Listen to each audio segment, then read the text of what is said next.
Ahojte, vítam vás u ďalšieho videa a toto video je to alebo to, tak tretia časť a rozhodla som sa, že táto časť je posledná, pretože nechcem to točiť až do 8. časti, takže toto je tretia časť a je to posledná časť.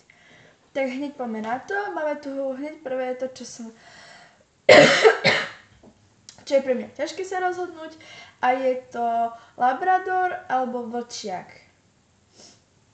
Ja mám momentálne teraz Labradora, ale pred Labradorom som mala jedného psa a pred ešte tým som mala vlčiaka.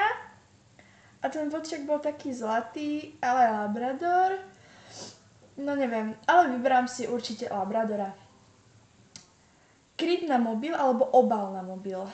No, keďže ja mám kryt, lenže teraz nemám kryt momentálne na mobile, pretože už mi to trošku vadí. A keď si chcem nabiť mobil, musím aj tak mať bez krytu, pretože mi to nebude potom nabíjať. Ale podľa mňa je lepší obal na mobil, takže dávam obal. Čipsy alebo chrumky. Ja som úplne milovnička chrumiek a čipsy mám rada možno tak smotané alebo cibulové, takže dávam chrumky. Banánová zmrzlina alebo citrónová zmrzlina. Keďže moja obľúbená zmrzlina je škoricová a citrónovú nemám rada, nechutí mi to, je to také horko kyslé, takže dávam banánovú. Dávať alebo dostávať. Pre mňa to je tak, že som šťastná, keď niekomu niečo dám, že to potrebuje, ale som šťastná, aj keď mi niekto niečo dá, ale podľa mňa ja si vyberiem dávať. Digitálne hodinky alebo ručičkové hodinky. No, ja mám digitálne hodinky a ručičkové ja sa v nich nevyznám, pretože mne to príde také divné, takže určite digitálne. Turistika alebo cyklistika. Keďže ja nie som ani jedno, ani druhé, ešte nezajdem až tak ďaleko na bicykli, a turistiku, ešte som nebola na turistike, ale kebyže si mám vybrať, tak určite turistiku. Škola alebo škôlka.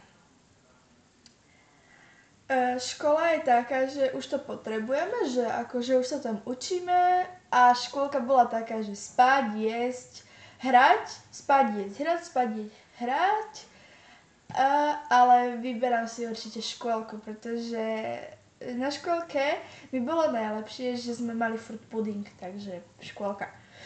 Vianoce alebo Veľká noc. Určite Vianoce, nie kvôli darčekom, ale že Veľká noc to je taký hrozný sviatok.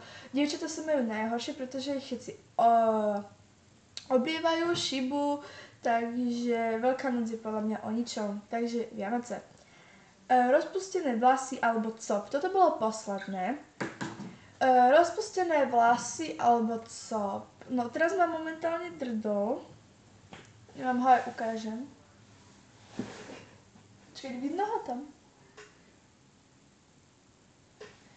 Takže teraz mám momentálne cop, ale nosím copy aj do školy, pretože my máme také pravidlá, že keď píšeme, tak vlastne musíme mať zapnuté vlasy v škole, pretože nám to ide do očí a bla bla bla. Ale najradšej mám rozpustené vlasy, lenže už keď ja sa furt potím, furt je teplo, tak si furt spravím cop, drdol alebo také. Neviem, je to také pol na pol, ale kebyže si mám vybrať, tak určite si vyberiem cop, ale nedávam nič, dávam pol na pol. Takže toto boli všetky otázky a možnosti, ktoré tam boli. Možno, že tam pribudnú, lenže som povedala, že toto je posledná časť, to alebo to tak, pretože už to je tretia časť a ako už to je aj pre vás možno unavujúce, že furt mi tam písať možnosti, otázky, ja furt na ne odpovedám, furt sa na mňa pozeráte. Takže toto je posledná časť, je mi to ľúto, možno koho to bavilo, tak mi napíšte dole do komentára, že či vážne mám s tým skončiť, A koho to nebavilo, tak napíšte tiež vás to nebavilo a už som pokračovať nebudem, ale stále som na 99% rozhodnutá, že už nebudem točiť to alebo to tak, takže uvidíme podľa lajkov a komentárov. Uvidíme sa na budúce, ajte!